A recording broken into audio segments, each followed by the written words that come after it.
The Joe Rogan Experience. To the end of the book, there's a murder in there that I think the Manson family committed that was covered up by the law enforcement because it would have screwed up the prosecution.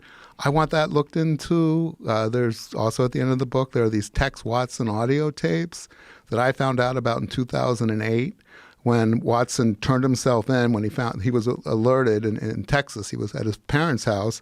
The police called the local sheriff, who was Tex's cousin, and his parents, and said he's wanted for questioning in these unsolved tape murders. And this was November 29th. Nobody had been identified publicly as suspects. The police were just starting to figure out that these people had killed their victims. So two LAPD flew down to Texas. Watson was brought into the station, questioned by the LAPD, put under arrest. They had to extradite him, so the sheriff there, Tex's cousin, put him in a cell.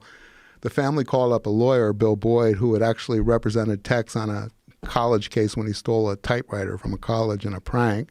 Bill Boyd told me in an interview in 2008 that day he had Tex tell him the whole story, or Charles as he called him, about how he met Manson, why the murders were committed, how they happened. He said he spoke to me for 20 hours, and he goes, I've got all those audio tapes in a safe in my office. He told me this in 2008. He said he also described other murders that the family had committed that hadn't been connected to them.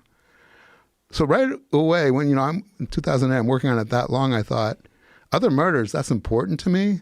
But more important, did he tell his attorney why the murders really happened? Why they picked those houses? This was the first account that was recorded. The next one was Susan Atkins about a week later, after she had gotten her new attorney that the prosecution planted.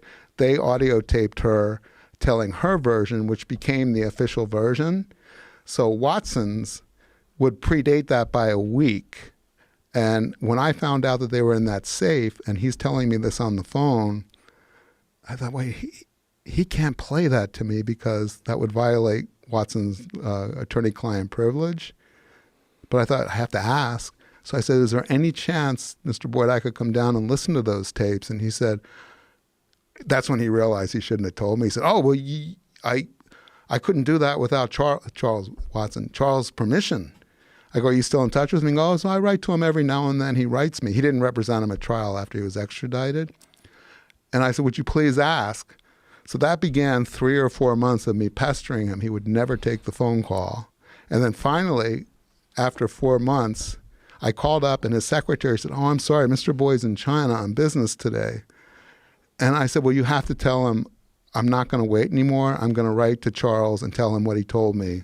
I go, if there's other bodies out, I didn't let them know that I was more interested in the motive story. But I said, and I was interested in this too. I go, if there's other bodies or victims out there who have never been connected, or even, we don't even know if the remains were uncovered because there's a lot of evidence that there might have been people killed out in the desert and buried there. I go, I need to know that. And she said, okay, I'll tell him. My phone rang like literally 30 seconds after I hung it up. And I had caller ID, and it was from his Texas office. He goes, this is Bill Boyd. You cannot call Charles and tell him I told you that. I said, Mr. Boyd, you haven't called me back for 4 months. He goes, well, I'm telling you now, you can't do that. I go, well, are you going to, get his permission? He goes, yeah, you just have to be patient. I go, I can't wait anymore. He says, if you do that and you tell him, I'll deny ever telling you. And I said, it's all on tape. I taped that call. He goes, you didn't have permission to tape that call. I go, yeah, you gave me permission at the beginning, and that's on tape too. He goes, God damn it, you journalists. And he hung up on me.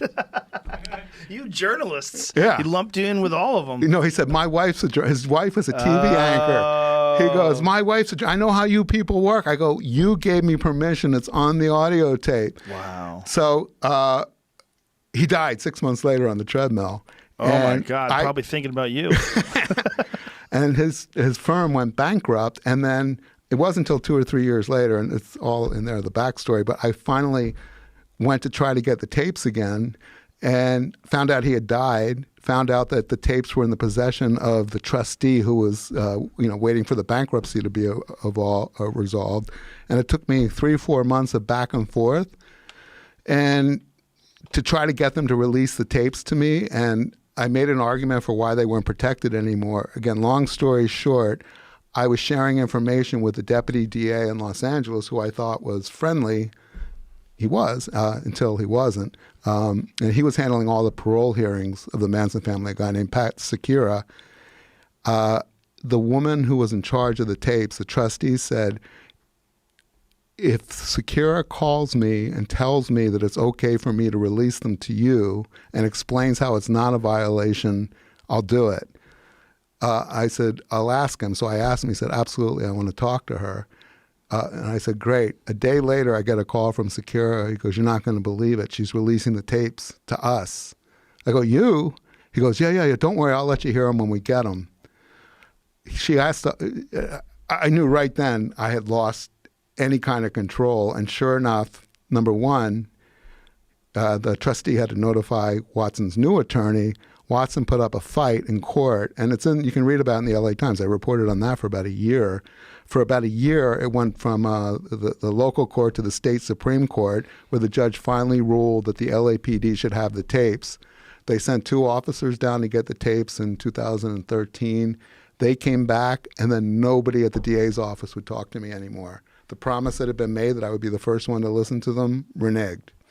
Those tapes, 1 million journalists have made Freedom of Information Act requests for them. They won't release them. They're locked up. Leslie Van Houten's attorney wants them. He thinks it'll help her at her parole hearings because he thinks there's information on there to show that she's been telling the truth all these years. He's gone to the state Supreme Court through other courts. They've locked them down. It's 20 hours, first account of how and why these murders occurred, and they're not releasing them. I think it's because the truth is on there.